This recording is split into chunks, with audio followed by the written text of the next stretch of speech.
And welcome back to the Hot Lap. The F1 season is over. Max Verstappen is the 2024 champion, if that was you're going to believe by the testing times. To be fair, that Red Bull does look very ominous for the rest. I mean, 1.1 seconds faster he set in testing. Second was Lando Norris. And the other concern, Red Bull looked really, really, really good. Having said that, there are caveats with F1 testing. We don't know what engine mode teams are running. We don't know their fuel. We don't know the setups they're running, what race simulations they're running. There is so much to think about. However, I'm just hoping that the other teams have 2 fuel tanks in, because it's looking, let's be honest, if you were a Red Bull fan, you'd be very happy about it now.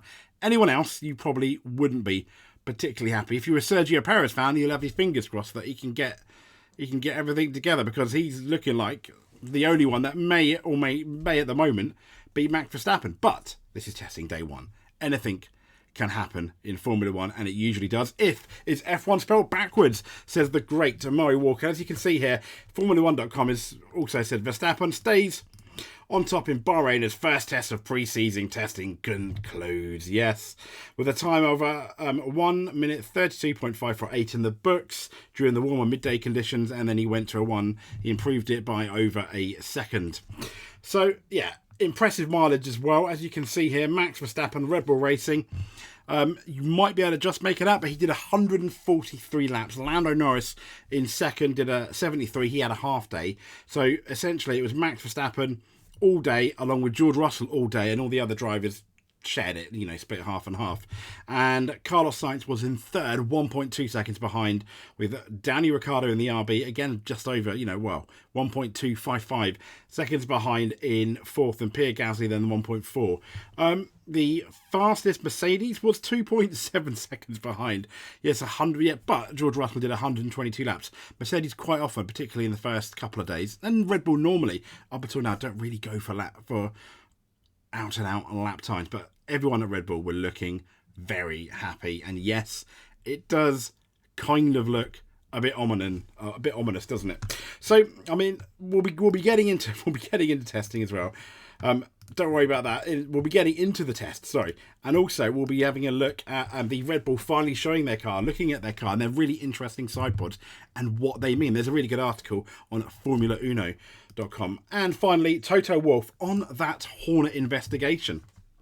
So, what does this mean for pre-season testing? Well, it is the first day, not much. A lot of the teams, the worst team in a way were Williams, yes, and Haas. Williams encountered quite a few problems. Logan Sargent doing Logan Sargent things by going off. Thank goodness he didn't hit the barrier though. Alex Albon, I mean, they seemed fairly happy with the car, but it did arrive late. They had the shakedown yesterday for their car, rather than at Silverstone like a lot of the other teams did. For example, like Red Bull, Mercedes, McLaren had their shakedowns at Silverstone. And, well, yes, not great. Haas just really slow. But to be fair to Haas, they said they're going to be one of the slowest teams. I mean, they're at the bottom of the pass, 17th and 18th, and they are a second off the next quickest car. So I think they know they're going to be struggling. With Gunther Steiner gone, it's going to be interesting to see how they do this year. The race have got everything you need to know about the test. Basically saying Max Verstappen fastest, on the opening day. Yeah. And he led the morning session, but briefly was the operative shortly after. Norris did beat him on that C3 tyre, which is kind of like used for most mediums. It's the medium tyre for a lot of the races we're going to visit this year. But yes, Verstappen, yeah, absolutely fast. That car looked really good. It wasn't moving around much like some of the other cars. No, it was riding really, really nicely on the bumps. If you remember, Adrian Newey, it's reiterating how important the suspensions are ever since 2022, and this ground effect cars we have now. So yeah, but I mean, let's have a look at the RB. Let's have a look at that RB20, shall we? This is from Formula1.com and how the Red Bull changes the game in 2024. So the Red Bull is faced with a new challenge. It's going to try and win 24 races, I imagine. Produced by Adrian Newey and Pierre Wache, established itself as the reference last year, it says. And as a result, most of the Red Bull rivals over the winter have been making interpretations of what was their philosophy last year, which means that Red Bull, Adrian Newey has come out and he said that they figured they're going to make copies of their car or, understand maybe their designs and maybe be a bit too close for comfort catch-up. So that's why they have kind of gone for revolution, not evolution, as a lot of people say. And as it says here, they've changed the game again. I mean, when you look at the front axle, it contains some of last year's ideas. It says the aerodynamics pursued a brand new direction. Almost immediately, an aggressive step was compared to last year. The solution goes against the trend of most engineers' assumption, and that's Red Bull's front suspension from the RB19 next to the RB20. It's difficult to see how different in that photo, but it says here the front suspension is an evolution of the anti-dive geometry, they're saying, confirming that pull rod linkage. Nerdy stuff. And it's their inlets as well. This is the other big thing. Their big side pod inlets are no longer. They've gone for these really, really small inlets, as you can see, comparing to the Mercedes W14. They're really, really small.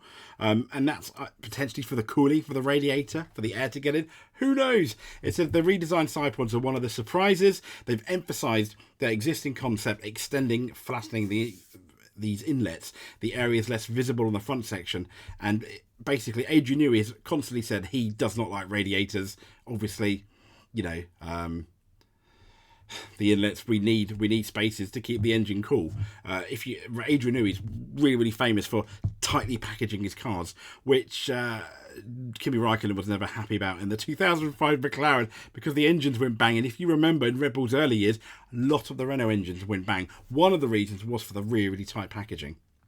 But they've got those really, really tight side pods. Yes, they do have side pods. It's not the no pods that a lot of people are suspecting. However, these no pods could make, there's rumours that they might make an appearance in Japan. This is an almost like zero pod-esque design where we suspect, compared to Audi and Bahrain, it's going to be a lot cooler in Japan when we go there. I mean, it does look, it is quick, and you've got those big cannons, those big shoulders on the bodywork. That was on the Mercedes as well last year. And as we mentioned yesterday, the Mercedes front wing has been, marked as illegal. So this is Toto Wolff, and he has called on equality issue for all of F1, and this is in the midst of the Christian Horner investigation. This is from planetf1.com, and he's urged all of F1 to take inwards in regards to sexual equality in the wake of this Horner investigation. As we know, Horner is currently being investigated. He was present in Bahrain. I mean, I think this is the shot of him potentially in Bahrain. He was seen sat down having lunch, I think, with Perez, Pierre Wache, Adrian Newey at one point as well. And Wolff, who is, as we know, he's the second longest team principal behind Horner. And he said the increased focus on the sport, everyone should use their platform to promote good causes. And he said, I think it's clear, Formula One and the teams too, we stand for inclusion, equality, fairness, diversity, he told the media. And he said, and it's not only talking about it, but living it day in and day out. I think this is the standard that we set ourselves. He went on to say that they're a global sport, one of the most important sports platforms in the world, and we are role models. Now, referring to the Horner investigation, Wolff said that there has been a lot of speculation over the last few weeks, but whatever the outcome, the sport should take it as a time for reflection. Yes, there we go. Time for reflection. Having said that, though, there is a lot of speculation that's been happening over the last weeks, he says. Speculation that we've all heard, and lots of things are going on. He went on to saying, I think what's important in that stage is to process with rigour. I think for Red Bull, it started as an independent investigation. If this is done in the right way, with transparency and with the rigour, I think that's something that we need to look at whatever the outcomes are. Yeah, and there we go. I mean, that's all. We'll report on when we get news. We'll let you know about the Christian Horner situation. It is a cloud over Red Bull, whether you like it or not. It is this cloud over Red Bull. Even if you don't want to talk about it, we don't know anything about it. But unfortunately, with the media there are going to be questions. I believe Christian's going to be at the team principal, press conference. I think there is one tomorrow. I could be wrong though, so apologies if I am completely wrong. But yeah, he might be there tomorrow. But anyway, Max Verstappen, very much fastest on day one of testing. Fairly ominous. Early days yet, though. Let's hope the other teams were really holding back. Fingers crossed. Like and subscribe if you made it to the end. We'll be back tomorrow for another testing review, and we'll speak to you soon. Thank you very much.